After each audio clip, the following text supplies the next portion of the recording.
สบายดีทุกคนเมื่อนี้ก็มาบอนจอดรถทรัคสุของก็มาตามเคยแหละมาขายอาหารคือเก่าคู่มือคอยไปคอยมาขายไปนี่แหละก็กำลังเฮ็ดอาหารให้ลูกค้าลูกค้าจากบูอิงเขาเจ้าเมาเด้อหลาย6-7 ออเดอร์พุ่นน่ะก็เท่าไหร่อยู่เข้าไปถ่ายต่ออีกก่อนไปมา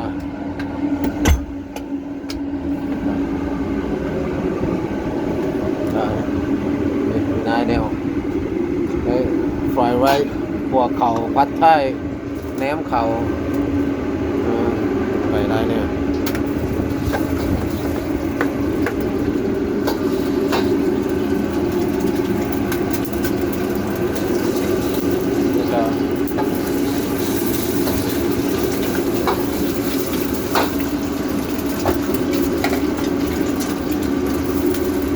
มีลาบไม่ก่อยวะ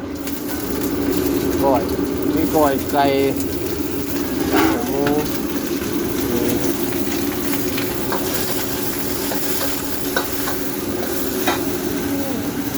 ควร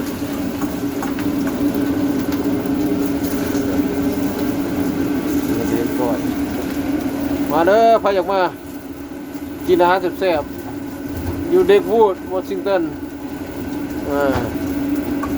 ยังมากก็มาออเดอร์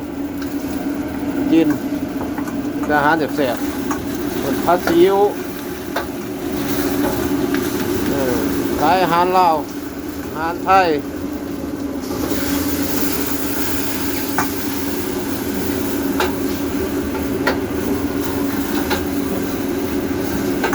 ตั้งเห็ดอาหารให้ลูกค้าหลายแนวฮะ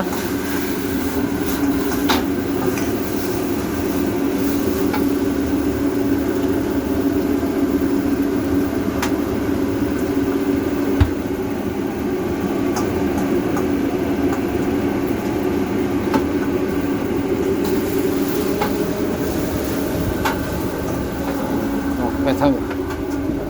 นอกก่อนโอ้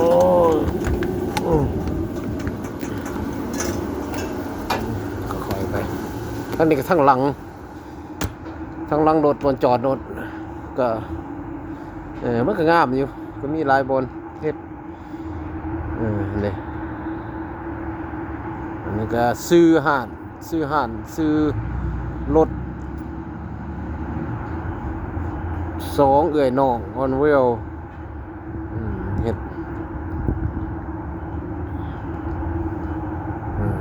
ไปนะอยู่เด็กบูดไก่นี่แหละไก่แก๊สสเตชันลูกค้าก็มาเอาเลยอาหารหลายแนวมีมวน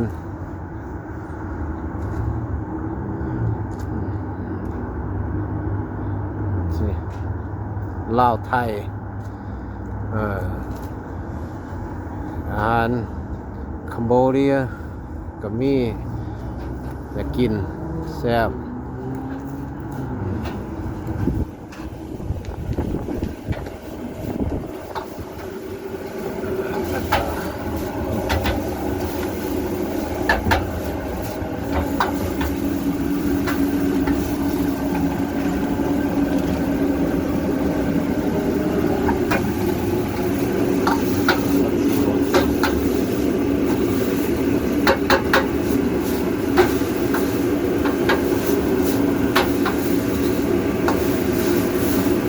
กำลังคลุกผัดซีอิ๊วให้ลูกค้า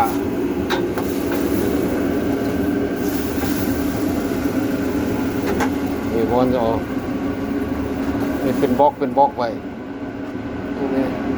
นี่ลาบไก่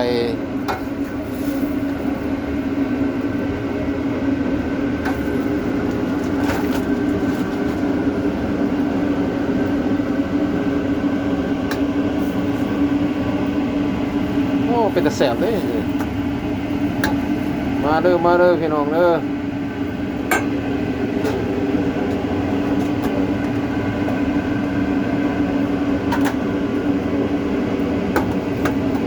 ผัดซีอิ๊วกุ้ง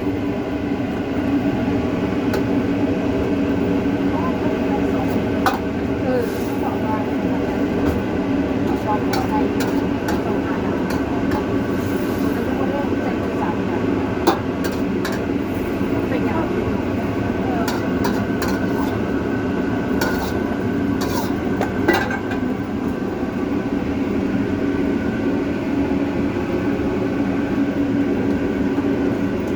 มีผัดไทยผัดซีอิ๊ว